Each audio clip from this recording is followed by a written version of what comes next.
Mga mare at pare, ilang bigating singers ang tampok sa concert para sa 70th birthday ni Maestro Ryan Cayabyab. Yan ang Gen Z, a multi-generation two-night concert. Kabilang sa mga nag-perform si OPM singer Basil Valdez, ang indie folk band na Ben and Ben, si Kapuso singer Isel Santos, Asia's Limitless star Julian San Jose at Unkaboggable star Vice Ganda. Sa interview ng GMA Integrated News sa National Artist for Music, Mr. C shares the secret sa kanyang career. Galingan nyo lang lagi. Number 2, ang dali nyo katrabaho.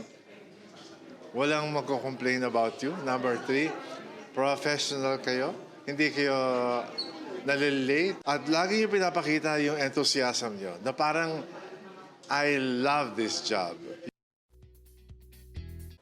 Kapuso, para sa mga maiinit na balita, mag-subscribe sa GMA Integrated News sa YouTube. Sa mga kapuso naman abroad, subaybayan nyo kami sa GMA Pinoy TV at sa www.gmanews.tv.